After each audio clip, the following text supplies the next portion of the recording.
On a busy street corner in Los Angeles, a homeless man sat huddled, a cardboard sign in front of him bearing just a few simple words. "I'm hungry. Please help." He didn't expect much. Maybe a glance of pity, maybe a spare coin. But when a tall man stopped in front of him, everything changed. "Can you spare $1?" He mumbled, almost resigned to the usual rejection. But instead of walking away like everyone else, the man crouched down, removed his sunglasses, and gave a small smile. $1? I can do better than that." And in the next moment, the entire street seemed to hold its breath. No one, not even the homeless man himself, could believe what was about to happen. Because what Shaquille O'Neal was about to do wouldn't just change that night's meal, it would change a man's entire life. Los Angeles, 6 p.m. The radiant sunset blanketed the bustling streets, painting the glass buildings with a fiery orange glow. Hollywood Boulevard remained as lively as ever. Crowds of people rushed past one another, none truly paying attention to anyone else. The blaring horns, hurried footsteps, and lively chatter from upscale bars blended into a chaotic symphony of the city. Yet amidst this luxurious canvas, one figure stood out, lost, forgotten. A street corner. Dusty. Cold. Dave sat hunched against a gray concrete wall. His worn-out coat was covered in layers of city grime, his tattered shoes barely holding together, his toes peeking through the holes in the fabric. In front of him lay a battered cardboard sign with shaky, uneven handwriting. "I'm hungry. Please help." No one stopped. A young woman walked by, clutching her purse tighter as she passed. A middle-aged man glanced at him briefly before quickly looking away. A couple strolled past, laughing at something, completely oblivious to the man sitting just inches from their feet. Dave didn't even bother looking up. He was used to being ignored. In the early days of his homelessness, he still had hope. He used to make eye contact with passers-by, searching for a flicker of kindness, a moment of acknowledgement. But over time, the cold, indifferent stares of the world had turned him into nothing more than a shadow. Invisible, non-existent. The gnawing hunger had become just another part of his reality. But the worst pain wasn't the hunger, it was the crushing feeling of abandonment, as if the world had simply erased him. Dave let out a quiet sigh, tightening his grip around the few coins in his palm. It wasn't enough for a meal. Maybe today would be just like every other, hunger, cold, and loneliness. But then, something different happened. A pair of oversized sneakers stopped right in front of him. The towering shadow of a man blocked out the glow of the streetlights. Dave could feel the stranger's presence, strong, imposing. Unlike everyone else, this man wasn't walking past. Curious, Dave lifted his head. His heart pounded. Standing before him was a giant, a man dressed in all black, wearing a hoodie, sunglasses, and a low-brimmed baseball cap. His massive frame radiated power, his posture effortless yet commanding, exuding an undeniable presence. But unlike the wealthy pedestrians who roamed these streets, this man didn't seem hesitant, nor did he look at Dave with pity. He crouched down, his gaze behind the dark lenses locked onto Dave, not as if he were some homeless man on the sidewalk, but as a person. Then, in a deep, steady voice, the stranger spoke. "Hey man, how's it going?" Dave had no idea why, but at that very moment, something strange happened. For the first time in years, he felt like he was no longer invisible. Dave blinked. A stranger was talking to him? A strange wave of confusion washed over him. It had been so long since anyone had actually stopped to speak to him, let alone asked how he was doing, as if he were just another person. He swallowed dryly, gripping the old cardboard sign in front of him. A part of him wanted to respond immediately, but another part was afraid. Who cares anyway? Most of the time when someone stopped, it was only to glance at him with pity, or worse, with disdain. "Get a job. You're just gonna spend it on booze and drugs." Words spoken casually, carelessly, but each one cut deep, like tiny knives slicing through his dignity. He had heard it too many times before. And what if this was just another prank? A social experiment for cheap internet views? A wave of shame rushed over him. He pulled his tattered coat tighter around himself, as if that could somehow hide the exhaustion, the weariness, the brokenness. He took a deep breath, his voice barely more than a whisper. "Not great. I just wanted something to eat." The man in front of him nodded slowly, his gaze flickering down to the battered sign with its faded lettering. He didn't ask more, didn't pry, didn't demand an explanation. He simply understood. Then, to Dave's shock, the man reached into his pocket and pulled out a crisp $100 bill. Dave froze. Not $1, not $5, 100. His breath caught in his throat. If he was lucky, people would toss him a few coins, maybe a crumpled $1 bill. Most of the time they just walked by as if he didn't exist. But now, this was something different. Dave swallowed hard, his instincts screaming at him to be cautious. Was this a joke? A setup? A hidden camera prank? He had seen those videos online, the ones where someone pretended to help a homeless person, only to take the money back at the last second, all for the sake of capturing a viral reaction. The humiliation, the cruel laughter. Was this one of those moments? Dave's eyes darted around, searching for a hidden camera, a smirking bystander waiting for him to take the bait. But there was nothing, only this man, tall, powerful, yet strangely sincere. Then the man spoke. "Do you want to buy your own food, or would you like to come with me?" Dave blinked, his mind spinning. Come with him? No one had ever said that before. People sometimes tossed him a sandwich or handed him a coffee, but no one had ever invited him to share a meal. And that question, so simple yet so profound, stay in his world of isolation or step into a moment of genuine kindness? His heart pounded. He didn't know what to do. The doubt was still there. Part of him wanted to refuse, to say he didn't need charity. But another part, the part that had been starving for days, the part that was so exhausted from the cruelty of the world, wanted to believe that maybe, just maybe, this time was different. The man must have sensed his hesitation because he gave a small, knowing smile. "Do you like barbecue?" Dave stiffened. BBQ. The smoky scent of grilled meat, the tangy sweetness of barbecue sauce, the warmth of a real meal. A taste he could barely remember because it had been so long since he had anything remotely close to it. His throat was dry. His stomach let out another loud growl, as if making the decision for him. Dave swallowed hard. The caution was still there. But this time, hunger won. He nodded, his voice quiet but certain. "I like barbecue." Dave walked alongside the stranger, each step carrying a strange, unshakable feeling. For years, he had become accustomed to keeping his head down, avoiding eye contact with others. But this time, something was different.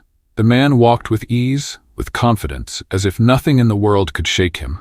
But more than that, people around them were starting to react in a way Dave had never seen before. They were staring. At first, Dave thought maybe they were looking at him, a filthy, homeless man suddenly appearing in a space where he didn't belong. But then he realized they weren't looking at him. They were looking at the man beside him. A woman stopped in the middle of the sidewalk, her eyes wide. A group of teenagers walked by, whispering as they stole glances. A middle-aged man even nudged his wife and pointed toward them. Dave swallowed hard. He could feel it now, the weight of attention pressing down on them. What is going on? A wave of unease washed over him. He slowed his steps, turned to the man beside him, and lowered his voice. "Why is everyone staring at us?" The man stopped walking, turned to Dave, then slowly pulled his sunglasses down just a little. A broad, easy smile spread across his face, so casual, so natural, as if this moment was nothing out of the ordinary. Then, in an almost unbelievable tone of nonchalance, he said, "Maybe because I'm Shaquille O'Neal." The world seemed to freeze. Dave stood frozen in place. "Shaquille O'Neal? Oh my God." He couldn't believe his ears. "No way," he stammered, his voice barely coming out. You're Shaq?" The man raised an eyebrow, smiling slightly as if the question was the most obvious thing in the world. "That's me. Now let's go eat." But Dave couldn't move. His body felt paralyzed. His mind spun wildly, trying to process what had just happened. The NBA legend, a basketball icon, a man worth hundreds of millions of dollars, a former Lakers star, a champion, someone who had been on countless TV shows and magazine covers. And now he was walking beside him. A homeless man, forgotten by the world, was standing next to one of the most famous athletes on the planet. A surreal feeling tightened in his chest. Dave's eyes darted around as if expecting someone to step in and tell him this was all some elaborate joke. But no, the eyes that stared at them, the whispers around them, they weren't focused on him. They were all because Shaquille O'Neal was actually standing there, right next to him. His heart pounded. Not out of fear, but out of pure disbelief. Dave swallowed hard, struggling to make sense of everything. Shaquille O'Neal had just invited him to dinner. A strange thought crept into his mind. Why would someone like Shaq care about someone like him? Why would one of the greatest athletes in the world stop, hand him $100, and then invite him out for barbecue? No, this wasn't normal.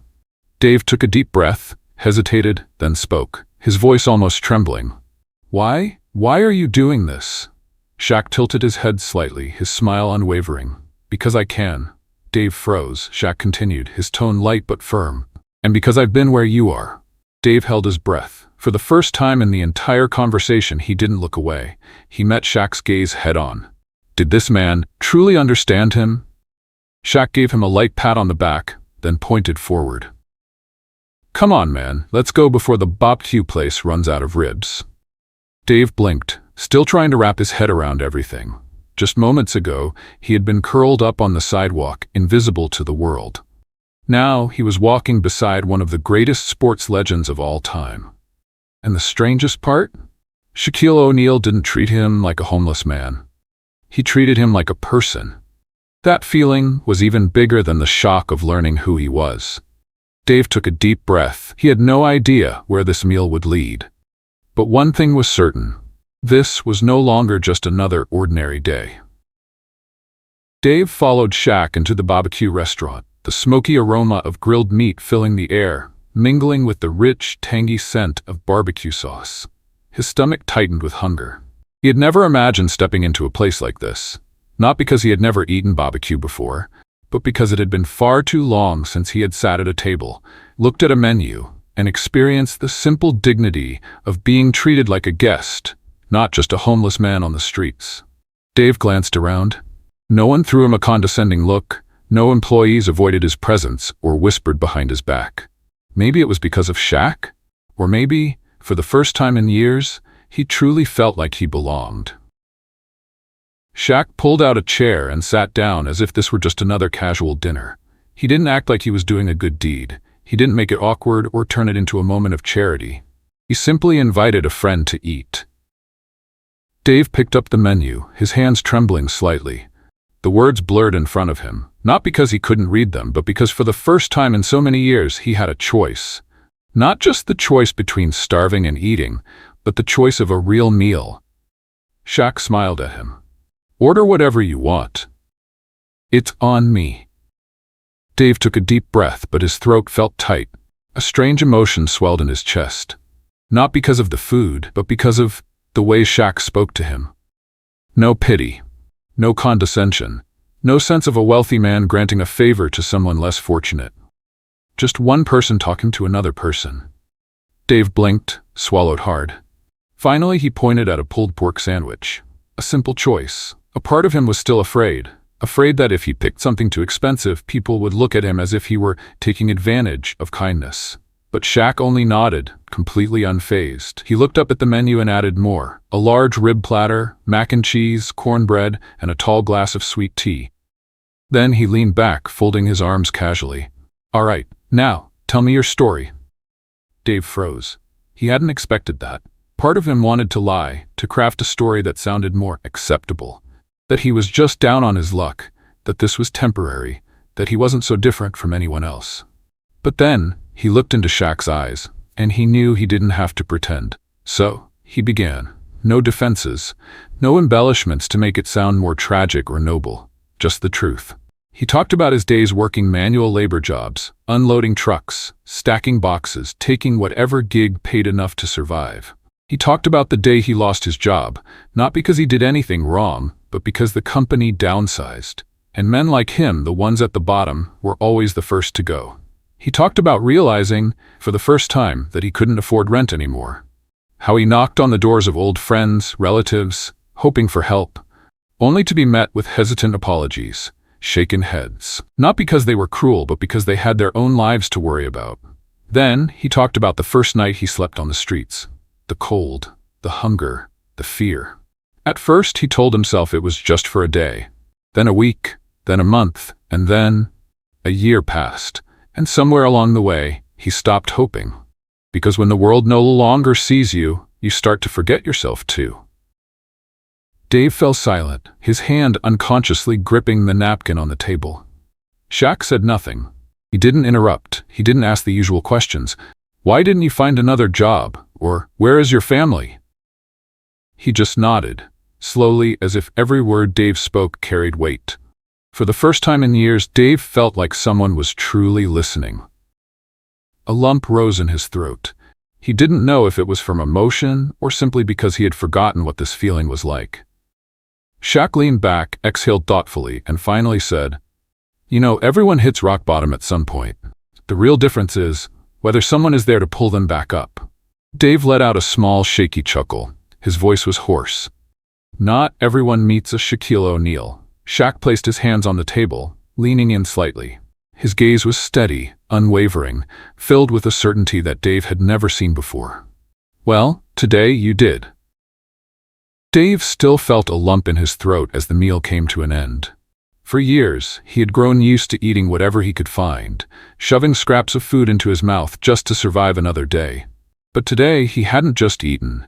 He had truly experienced every bite, every moment, every word. He glanced down at his hands, lightly touching the nearly empty glass of sweet tea. The warmth from the cup seeped into his palm. A small, simple thing, but to Dave, it meant something profound. He didn't want this moment to end. But then, Shaq pushed back his chair and stood up. Dave looked up, and a familiar feeling crept into his chest, a feeling he had known too many times before. The moment when all good things eventually disappear. He took a deep breath, readying himself to thank Shaq, to walk out the door like a homeless man waking up from a fleeting dream. But Shaq didn't head for the exit. Instead, he turned back, placed a firm hand on Dave's shoulder, and flashed a knowing smile. "All right, now for the next part." Dave frowned. "The next part?" Shaq nodded. "You've had a good meal. Now it's time to make you a new man." Dave froze. He opened his mouth, ready to say he had already received more than enough. A warm meal, a real conversation, a moment of dignity. Those alone were more than he could have ever asked for. But something in Shaq's eyes silenced him. There was no pity, no charity, just a sincere offer. And for some reason, Dave nodded. Shaq gave him a light pat on the back, then led him out of the restaurant. But instead of turning toward the crowded streets, they walked down a quieter alley, stopping in front of a place Dave had never dared to enter before. A high-end salon. Dave stopped dead in his tracks. The bright glass windows reflected his image, a man who had been worn down by life. His ragged coat, his tangled hair, his scuffed and nearly soulless shoes. He had grown used to rejection, to the judgmental glances from employees, to the unspoken rule that places like this were never meant for people like him. His fists clenched, and he took a small step backward. "Shaq, I don't think this place is for me." Shaq immediately stopped and turned to face him, his expression calm but firm. "Why not?" Dave let out a small humorless laugh. "You know why." Shaq folded his arms, tilting his head slightly as if in thought. Then he smiled. "No, I don't. But I do know this. Everyone deserves to take care of themselves." Dave wanted to argue, to say that this wasn't meant for him, but the words got stuck in his throat. Shaq didn't give him time to overthink it. He pushed open the door, allowing the warm glow of the salon's interior to spill onto Dave's face. "Come on, man. Today is your day." Dave hesitated, but then he stepped inside. The moment he entered, the place made him feel smaller than ever. Polished leather chairs lined the room. Bright lights gleamed off massive mirrors. The scent of expensive shampoos and colognes filled the air. He didn't belong here. But before he could turn around and leave, a woman, probably the owner, walked up to them, glanced at Shaq, and smiled. "You again, Shaq? Who do we have today?" Shaq placed a reassuring hand on Dave's shoulder, looking at him through the mirror. "Someone who just needs a little touch-up."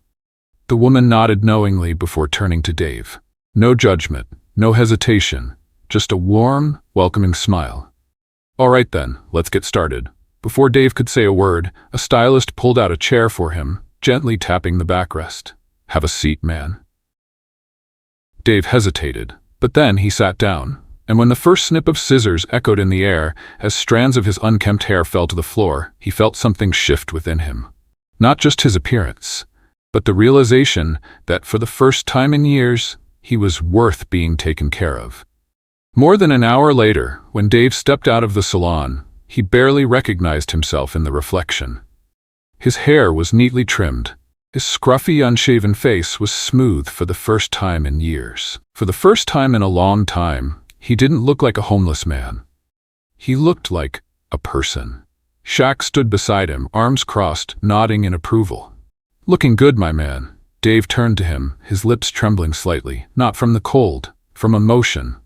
"Why are you doing this?" Shaq didn't answer right away. He looked straight at Dave, his usual playful demeanor replaced by something deeper, more serious. Then he simply smiled, giving Dave another reassuring pat on the shoulder. "Because I can."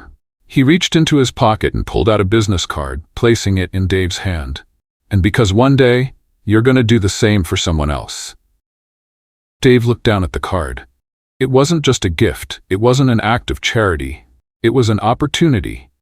He clenched it tightly in his hand, and for the first time in years, he believed that tomorrow could be different. Dave stood in front of the homeless shelter, Shaq's business card still clutched in his hand.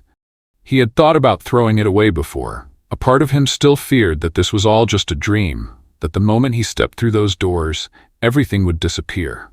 But something had changed. He wasn't afraid anymore. Dave took a deep breath and walked inside, and that was the day his life truly turned a new page. The first few months weren't easy. He had to learn how to live with a roof over his head again. No more freezing nights on the sidewalk, no more waking up with his clothes drenched in morning dew. He had to learn how to trust people again. The staff at the shelter helped him get his paperwork in order and find a part-time job. It wasn't much, but to Dave, it meant more than anything. For the first time in years, he felt in control of his life. And more than anything, he no longer felt invisible. 1 year later, Dave was no longer the man curled up on the streets. He had a steady job at a small diner, working alongside people who had once been in the same position as him. And then, one day, he saw someone else, a man, worn and exhausted, sitting on a street corner with a sign that bore the same words he had written countless times before. "I'm hungry. Please help." Dave stopped. The world around him continued moving. People passed by as if the man didn't exist. But Dave saw him. He saw himself in that man's eyes. He stepped forward. The man looked up, his eyes filled with hesitation, caution, and more than anything, desperation. Dave didn't say a word. He simply sat down beside the man and held out a $100 bill. The man froze, his expression full of disbelief. "Do you want to buy your own food, or would you like to come with me?" Dave had kept his promise, not because he owed Shaquille O'Neal anything, but because kindness should never stop with just one person. Kindness should be passed on. And now, this story has reached you. You may not be Shaquille O'Neal. You may not be a millionaire. You may not be someone who can change the whole world. But sometimes, one small action, a meal, a conversation, a simple act of kindness can change someone's life forever. What would you do if you had the chance to change someone's life? Comment your thoughts below. And if this story moved you, share it so more people can experience the power of compassion. Don't forget to hit subscribe so you never miss more touching and meaningful stories. Thank you for watching. See you in the next story.